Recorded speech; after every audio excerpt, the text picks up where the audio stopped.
something that's new, and so, you know, God knows how many drafts it'll go through, but, okay. If there was a way through, we would have found it by now. Cheyenne was standing on a hill above the gasworks, looking out over the lake. The lights of downtown shone on the black water, and her sister Livy was a few feet away digging through her backpack. I don't want to talk about it anymore, Livy said. She pulled out a pimento cheese sandwich and unwrapped it. Well, maybe like some kind of cultural Northwest passage, said Cheyenne, not listening. They had spent the whole day picking rocks out of their landlord's garden in exchange for a patch of soil near the sunny side of the fence so that Livy could try to grow food. It wasn't philosophical for Livy. She didn't care about pesticides or survival training or anything like that. She was just the cheapest person that Cheyenne had ever known. She lived off past-date food. She washed her clothes once a month with a teaspoon of dish soap in a tub. She made her own bras. Cheyenne was pretty sure she would have rinsed and reused dental tams if she thought it would work. Recently, Livy had become convinced that she should be able to feed herself on 3 square yards of land. It was ridiculous as far as Cheyenne was concerned, but since she had moved in on Livy without paying rent, filled Livy's basement apartment with her books and her records, not to mention her own mental stormfront, gardening was the least she could do. So Cheyenne picked rocks out of the landlord's huge tract, and Livy got her 3 square yards. You know, there's a show tonight, said Livy. It's like being in the center of something you didn't make and you can't stop. What? Everything, or at least everything that counts. Livy handed Cheyenne half a pimento cheese sandwich. How old is the cheese? 2 days. Past the date or since you got it? Give it back. Cheyenne bit into it, but it wasn't too tangy. What about the show? Are you coming? Asked Livy. Well, it's a tribute band, right? What the hell is it a tribute to anyway? Metal in general. I think someone found a smoke machine and they wanted to do something with it. Livy got the look on Cheyenne's face and she said, oh, stop being a snob, it's Valiant. Everyone could just stay home and get drunk. Most people our age do. And that was certainly true. Their friends had been disappearing into the woods. Salaried jobs, startups, attachment parenting groups. The reasons didn't matter. Suddenly they were gone, even the queer ones. Sometimes it seemed like the only people left were the alcoholic and emotionally feeble. For Livy, whose expectations of humanity were perpetually low, it wasn't a shock.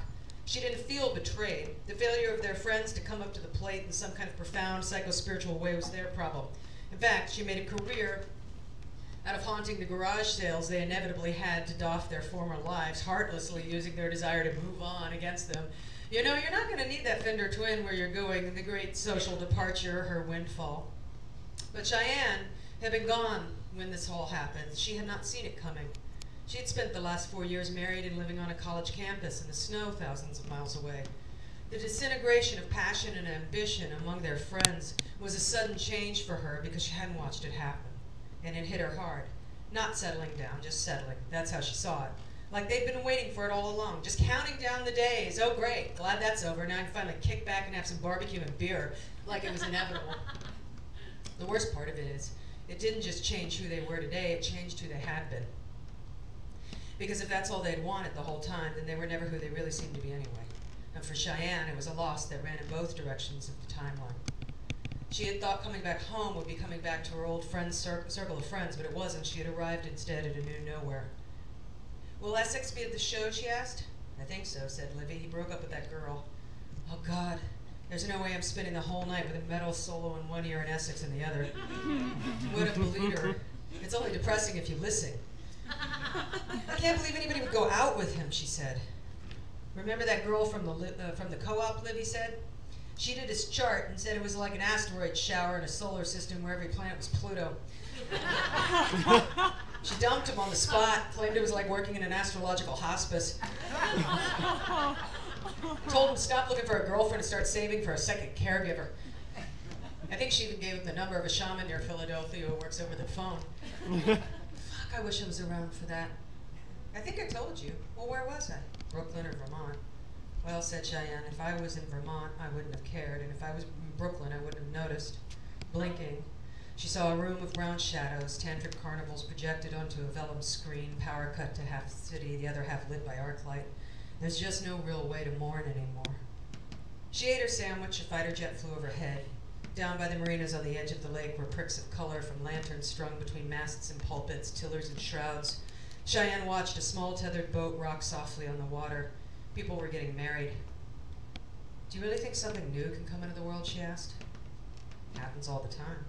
No, I mean something new that's actually good. Livy considered it. Probably, she said. Why not? Because first there was Henry Hudson, and then the French, and then the whalers and their oil, all bright ships on the water, bad landings, and Cheyenne watched the city of light flicker on the lake. Right, there's no choice. Here we all are, still smeared with whale oil, waiting for the dawn. She threw uneaten sandwich crust on the ground behind her, where Livy picked it up. I was leaving that for the raccoons. Well, they can have what I don't eat. And coming down the hill, the two women followed the spiral path cut by the first wave of hippies to settle the area. The same people who had laid the bronze sundial on the summit that made the hill a mecca for naked bike rides and solstice parades. It had become a ritual lately going there, because Livy's apartment on Sunset Hill was small and her landlord lived upstairs and worked from home. Being in a cramped, windowless mother-in-law together, listening to the footsteps overhead, just felt too much like being kids again, sleeping over in the rec room of somebody else's uptight parents. Sure, you got the Lucky Charms and the honeycombs for breakfast, but God forbid you take your clothes off. Neither Cheyenne nor Livy could ever stand to feel presided over, especially not as adults. Which is why Cheyenne wanted to talk tonight. She wanted to talk about where they were, their path to this exact place. So she dragged Livy to the summit of the hill as she had the 2 previous nights. To look. The rust-colored structure of the gasworks, backlit and black to the eye, the exposed roots of the city, guardrails and fire escapes ringing silos like turrets on an iron castle joined by huge pipes 20 feet off the ground that connected the rusted boilers to the empty bells where thin ladders scaled the sides of the barrels and peeked up over the top, scratching the sky like a woodcut. She liked stark things, and on a rare, clear night like this one, moonlight made the fishing boats carved bone in their docks, swaying and clicking together like vertebrae. Yeah. Do you think it will ever be different? Do you think it matters? Then walking along the lake, winding through the old wharfs and the warehouses and the canneries from the forters, with faded names of companies long gone under and the corrugated tin siding, barely visible, washed by years of rain. Don't you wish you were born before it was all falling apart? But the locks weren't far ahead, and Livy, who really wasn't in the mood to follow Cheyenne's conversation, followed instead the ship canal down towards the sound instead, because she was in love with the spillway and the train bridge, and the moment when she knew absolutely that she was beyond fresh water. Let the brine eat the city, it's only made of baked like Legos anyway. And come now to the fish ladder. The fish ladder where in the 70s the city installed lit windows under the waterline so tourists could watch the salmon. Livy was at the very spot where, as a teenager, her private struggle for autonomy had taken place. In the pale green squares, huge coho and chinook flashed by like tarnished mirrors. Nothing is really that critical. Nothing small is beyond repair. So while Cheyenne was sleeping with homeless boys eating with the Krishnas drinking Mad Dog, Livy was living at the locks, watching fish move like lures until they became a silver river running the wrong way. So how are you getting to the wedding? She asked, because they had to get to the subject at some point. I'm riding with Mom, Cheyenne said. I want to get drunk. Yeah. Is there room? No, we have the cake. I'm stuck with Essex? Have fun. I just won't listen, Livy said. Well, I wish I knew how to do that. I'd shut out half the world. They walked quietly for a few moments, which Livy took as a respite, and for Cheyenne was totally unbearable. What do you think she's going to be like, Cheyenne finally asked. A full-blown voodoo narcissist like him, probably. He couldn't take the competition. I'm betting on Anglo-Geisha. Livy laughed. Well, he does appreciate ceremonies in his honor. So where are we fucking going? He's our dad, it's a wedding, free food. No, I really mean why. Why are we going? And why were they going? Out of curiosity to see the woman they'd never met? Or because Cyril had never married and some part of them wanted to push family history aside and celebrate with him? Well, I'm going because it's a show of support that costs me nothing, said Livy. I'll bet you take Tupperware. I absolutely will. Don't make it obvious. You know, said Livy, at his worst, he's just a disappointment. So he gets a clean slate, and that's our wedding present to him, a pass. It's the only decent move. I shot my better angels. They're angels, you can't kill them. They had each gotten an invitation with 2 handwritten words on the bottom, please come. It seemed such a delicate and raw request and so out of keeping with their father's character that those 2 words had sparked days of conversation. Maybe he actually wants to try.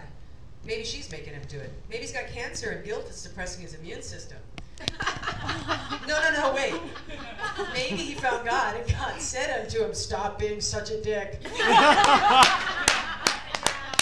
had all sorts of theories, but that's all they had. A card for the birthday, a few visits to his office as preteens, and while they had written him off years ago, as half-sisters, he was actually literally the tissue of their hearts, the only known blood relative, and an extremely successful man who had failed on all levels, Cyril. As little girls, they got the fairy tale version of the story. Two women loved the same man. One wanted a baby and asked the North Star to help. The other wanted the North Star. Each became pregnant, and they made a plan. The one who wanted the baby would take both children so that the one who wanted the North Star could continue on. The first mother was happy, and the second mother was happy, because she did find the North Star, and not a day goes by when she doesn't cast her starlight down on her daughter. But if you look closely, you can see that one sister is in love with the ground beneath her, and the other hides her eyes because she's afraid someone might see the North Star shining in them. Ah, said their mother, Kirsten, but which sister is which?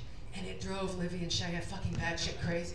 I'm gonna go back in time and kill Joseph Campbell, said I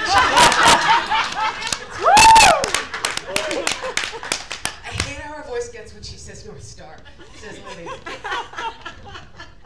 And the fights they'd had growing up over whose mother was whose, who really had the North Star shining in their eyes, these fights were violent, verbally scathing, and the argument flipped all the time. As kids, they both wanted to be Kirsten's true daughter. As teenagers, neither of them did. They were sure if they knew the real story, it would solve something, but when they heard the real story, it wasn't much different than the one they'd been told. Kirsten met Cyril in grad school. They had an open relationship. Cyril fell in love with a girl who was new to town. The girl and Kirsten became friends. Not long after, they were both pregnant. Since one was ready for a baby and one was not, they struck a deal over a bottle of wine and some tosses of an I Ching. 6 months later, 6 months later, one was the mother of two girls and the other was a Buddhist nun. Cyril, not as much of an adventurer as he originally thought, decided to date only monogamous women whose imagination ended with him. So the Kirsten raised her girls by herself. Ah, she would say, but which girl is which? She doesn't fucking know, said Libby, once when they were in college. Of course she does. You don't go through 25 hours of agonizing back labor and blood not to know what your kid looks like, unless you're some kind of crack mom. But they've never been able to tell. Each had ash black hair like Kirsten's, her broad shoulders, her large breasts, her mannerisms, but mostly they looked like Cyril. Every now and then one sister would see something in the other and think, that's totally our mouth. But nothing was ever definitive, and Kirsten was listed as the mother on both birth certificates. The frustration eventually welded them together in a way that sharing a father didn't.